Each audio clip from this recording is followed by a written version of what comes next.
अस्सलाम वालेकुम स्टूडेंट्स, क्या हाल है? उम्मीद करता हूँ सब खैरियत से होंगे। सबसे पहले आपको हमारे चैनल में मोस्ट वेलकम किया जाता है। आपसे ये रिक्वेस्ट है कि आप अगर हमारे चैनल पे न्यू हैं तो प्लीज़ हमारे चैनल को सब्सक्राइब कर देना। आज हम स्टार्ट कर रहे हैं 10th क्लास की मैथ और एक्सरसाइज हमारी है 3.2।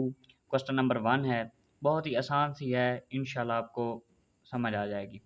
वो कहता है कि अगर एक्स और वाय तगैर रास्त बेटा उर्दू में बोलते हैं तगैर रास्त को कि डायरेक्टली प्रोपोर्शनल है में हो तो वाय बराबर 8 जबकि एक्स बराबर 2 हो तो मालूम करें। अब देखें, वाई हमें गिवन है कितना है जी 8, एक्स हमें गिवन है कितना है 2। तो सवाल की शर्त के मुताबिक वाई डायरेक्टली ये जो साइन लगा हुआ है ये है प्रोपोर्शनल का, इसको इस तरह भी लगाते हैं, इसको अल्फ़ा की सूरत में ही लगाते हैं, जिस तरह आप इसको लिख लेंगे ठीक है। वाई डायरेक्टली प्रोपोर्शनल या वाई प्रोपोर्शनल एक्स। अब प्रोपोर्शनल को ख़त्म करेंगे तो अब बराबर लगाएंगे y बराबर के ये यहाँ पे हमारे पास एज ए कांस्टेंट काम करता है, तो y बराबर के एक्स हो गया। इसको मसवाद नंबर 1 कह दिया। अब मसवाद 1 में कीमतें दर्ज करने से इस 1 में कीमतें दर्ज करेंगे जो ऊपर गिवन है y बराबर 8 और x बराबर 2, तो 8 और 2 पुट किया। अब k की हमने वैल्यू फाइंड करनी है, तो 2 इधर ज़रब हो रहा है, दूसरी तरफ आके तकसीम हो गया, तो 2 1 2 और 2 4 8 हो गया, तो k बराबर 8 हो गया। अच्छा, क्वेश्चन नंबर 1 जो है वेरी इंपॉर्टेंट है, तो आपने इसको अच्छे से करना है। अब देखें, 4 1 4 4 2 8 हो गया और k बराबर 2 1 2 और 2 4 8 हो गया, k बराबर हमारे पास 4 आ गया। इसका सेकंड पार्ट है कि y जबकि x बराबर 5, यानी कि y हमने मालूम करना है जबकि x बराबर 5 हो, तो हम लिखेंगे कि y बराबर है kx, इसको मसवाद नंबर 1 कह दिया। तो नेक्स्ट मैं लिखता हूँ कि मसवाद 1 में कीमतें दर्ज करने से y बराबर k की ऊपर वैल्यू जो हमने निकाली है 4 और x की वैल्यू जो हमारे पास ऊपर गिवन है ये वाली 5, उसमें पुट किया तो y बराबर 20, ये हमारा आंसर आ गया।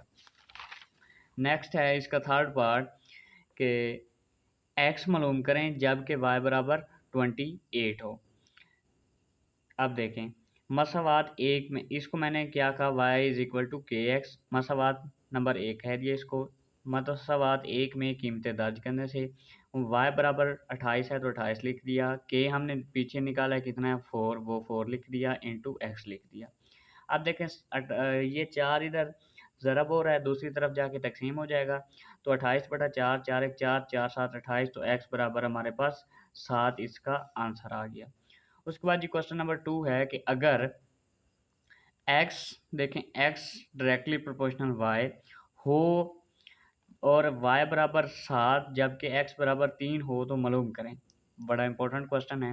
पहला पार्ट है कि y डायरेक्टली प्रोपोर्शनल x, तो हम प्रोपोर्शनल को ख़त्म करेंगे तो लिखेंगे y इज इक्वल टू के एक्स, इसको मसवाद नंबर 1 कह दिया। मसवाद 1 में कीमतें दर्ज करने से कौन सी, y हमें 7 है, x हमारे पास 3 है, उसमें हमने पुट की तो यहाँ पे देखें 7 इंटू के इंटू 3 बन गया, के की वैल्यू निकाली तो के हमारे पास कितना आ गया 7/3 आ गया।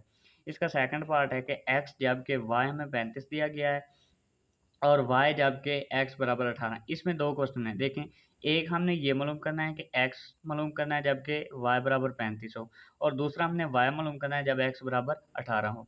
तो y डायरेक्टली प्रोपोर्शनल x हो गया, तो y इज इक्वल टू के एक्स हो गया, इसको मसवाद नंबर 1 कह दें।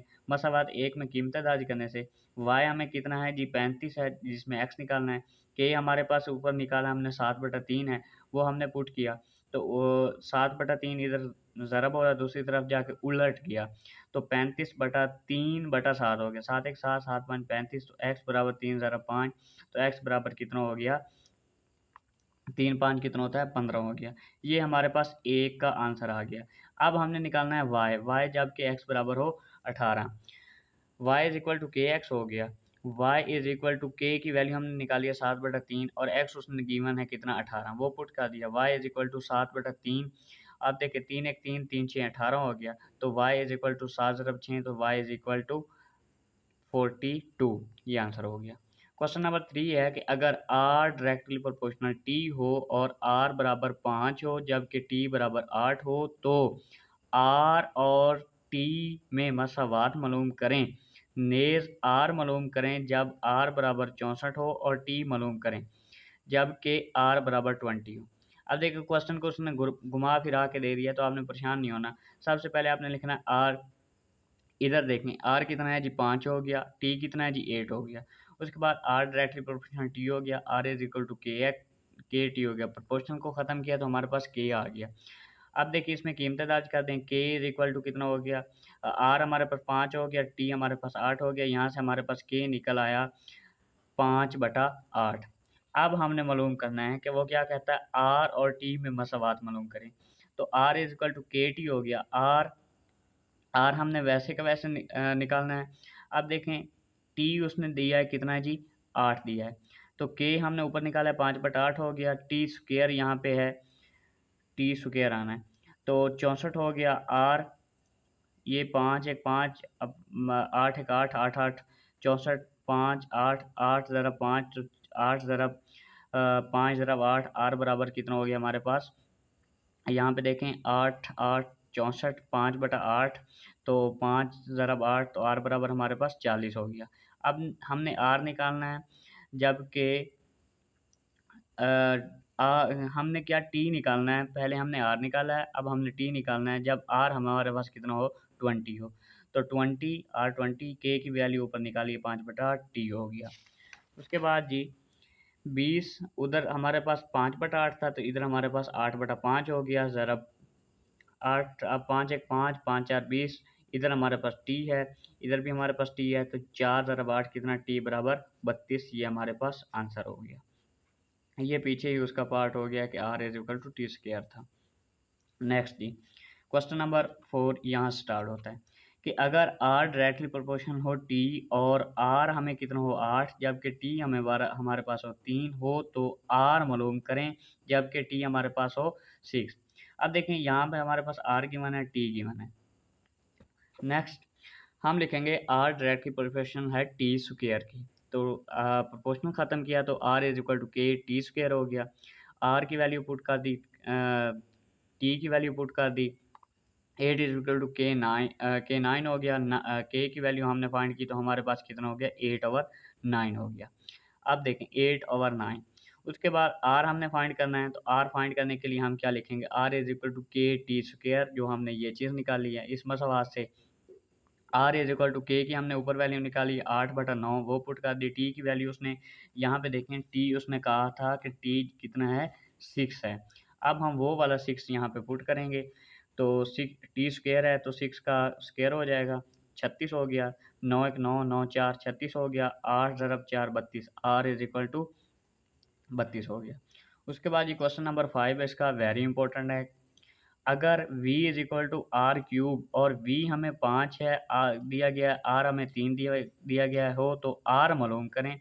अब यहाँ तक एक क्वेश्चन है कि हमने सबसे पहले r मालूम करना है। दूसरा क्वेश्चन है कि जब v इज इक्वल टू 625 हो, अब दूसरा हमने मालूम करना है। सबसे पहले हम इसमें क्या फाइंड करेंगे, k फाइंड करेंगे, फिर हम r मालूम करेंगे।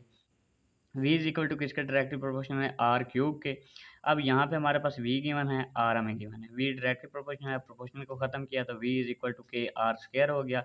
यहाँ पे हमने वैल्यूज पुट कर दी, v 5 है, r हमारे पास 3 है, तो यहाँ से हम देखें k की वैल्यू फाइंड करेंगे, तो ये आ गया 5/27 आ गया, 5/27, यहाँ पे 27 है। k इज इक्वल टू 5/27 हो गया। यहाँ पे मैं लिख देता हूँ कि k इज इक्वल टू 5/27 हो गया। नेक्स्ट देखें, अब यहाँ पे देखें हमें क्या चाहिए, r मालूम करना है, तो v इज इक्वल टू 625 हो गया। v इज इक्वल टू हम लिखेंगे r, v is equal to K R cube. v उसने पीछे दिया है हमें कितना 625 है, तो और r क्यूब हम वैसे का वैसे लिखेंगे, के हमें दिया गया है 5/27 है, जो हमने पीछे निकाला है उसी से। तो अब हमारे पास हो गया 625 ज़रब। अब ये देखें इधर 5/27 था, तो दूसरी तरफ इधर ज़रब हो रहा है, दूसरी तरफ तकसीम होगा, तो 27/5 हो गया। 5 एक 5, 5 125, 625 होता है, आर क्यूब हो गया। अब हमें क्या चाहिए, हमें सिर्फ आर चाहिए। तो हम यहाँ पे हमारे पास क्या है, आर क्यूब है, तो हम लिखेंगे तरफ़ैन का तीसरा जज़र लेने से 625 का तीसरा जज़र हो गया, और इधर देखें 27 का हम लिखते हैं 9 का तीसरा जज़र, 9 का तीसरा जज़र बनता है ना। अब यहाँ पे हो गया आर क्यूब। अब देखें यहाँ पे मैंने क्या, यहाँ पे आना है 27। अब यहाँ पे हमारे पास हो गया 125 किसका क्यूब है, 5 का, और 27 किसका क्यूब है, 3 का। अब इसकी मैंने लिखा 3 की पावर 3 और 5 की पावर 3। 3 की ये पावर और तीसरा जज़र कैंसिल हो गया, और इसकी 3 की पावर 3 और ये जज़र कैंसिल हो गया, और इधर से r की पावर 3 और तीसरा जज़र कैंसिल हो गया। इधर से हमारे पास क्या बचा, 5, इधर से बचा हमारे पास 3, तो हमारे पास r इज़ इक्वल टू 5 × 3 15, ये आंसर हो गया। ठीक है दोस्तों, बाकी क्वेश्चन नेक्स्ट वीडियो में इंशाल्लाह वेरी सून।